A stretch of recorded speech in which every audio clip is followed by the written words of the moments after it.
Sir, నేను Bharatiya Janata party తరఫున NDA అలయన్స్లో at the leadership of Narendra Modi ji, Chandrababu Naidu garu and Pawan Kalyan. I contested from Andhra Pradesh Anakapalli seat from BJP.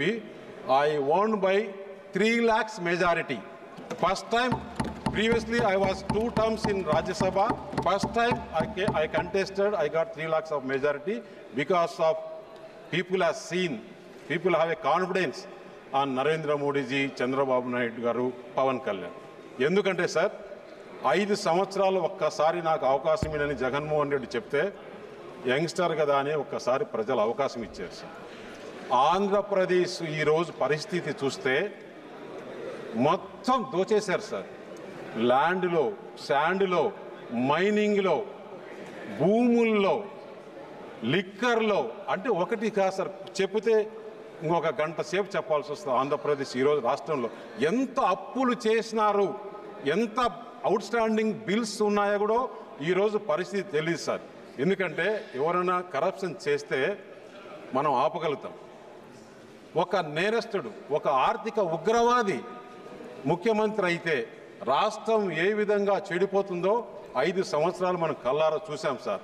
అక్కడ జరిగిన పరిస్థితి, ఎవరైతే రాష్ట్రం ఈ పరిస్థితి అయ్యేదానికి అధికారులు సహకరించారో వారిని తప్పకుండా కేంద్ర ప్రభుత్వం వారిపైన చర్యలు తీసుకొని ఇంకా ఏ రాష్ట్రంలో కూడా ఈ విధంగా జరగకూడదని చెప్పేసి తెలియజేస్తున్నాను సార్. అక్కడ జరిగిన ఏదైతే వైట్ పేపర్స్ ముఖ్యమంత్రి గారు రిలీజ్ చేశారో ఇవన్నీ స్టేట్లో ఎంక్వైరీ చేయాలి. దానికి ఎవరైతే అధికారులు సహకరించారో వారిని ఇక్కడ సిబిఐ, ఈడీ, విజిలెన్స్ ఈ 3 కూడా ఎంక్వైరీ చేసి ఆంధ్రప్రదేశ్లో దోచిన సొమ్మంతా, ప్రజల సొమ్మంతా కూడా మళ్ళీ ఆంధ్రప్రదేశ్లో ఇప్పుడుండే పరిస్థితికి డబ్బులంతా తీసుకొని వాళ్ళు ఏ రాష్ట్రంలో, ఏ దేశంలో దాచిపెట్టినా కూడా ఆ డబ్బులంతా తెచ్చి ఆంధ్రప్రదేశ్ డెవలప్మెంట్ ఖర్చు పెట్టాలి సార్.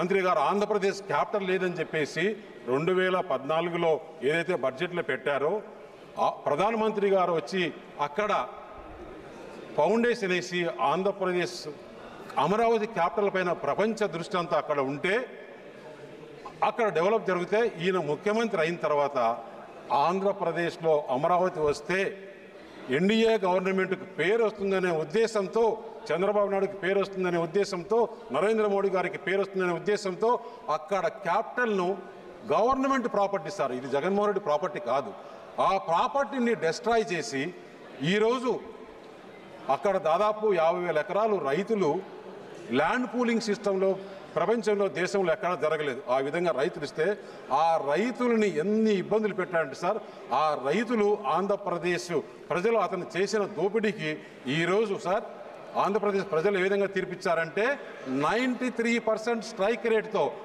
భారతదేశంలో ఎప్పుడు ఇంత ఓట్ షేర్ డిఫరెన్స్తో ఎప్పుడు ఎలక్షన్ జరగలేదు సార్. ఇంకా కూడా వాళ్ళకి బుద్ధి రాకుండా అతను సొంత బాబాయిని చంపి ఈరోజు ఇక్కడ వచ్చి ఢిల్లీలో వచ్చి ధర్నా చేస్తున్నాడు. 40 రోజులు కాలేదు గవర్నమెంట్కి వచ్చి అతను ధర్నా చేస్తున్నా అంటే ప్రజలు ఈ రోజున చూస్తున్నారు సార్.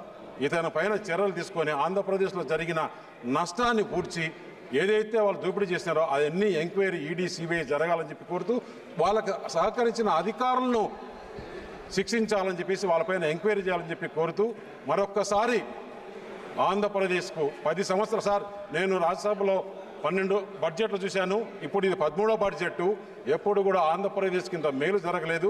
ఈరోజు ఆంధ్రప్రదేశ్ ప్రజల తరపున, భారతీయ జనతా పార్టీ తరపున, ఎన్డీఏ తరపున ప్రధానమంత్రి నరేంద్ర మోడీ గారికి, నిర్మలా సీతారామన్ గారికి అందరికి కూడా ధన్యవాదాలు తెలియజేసుకుంటున్నాను సార్. Thank you.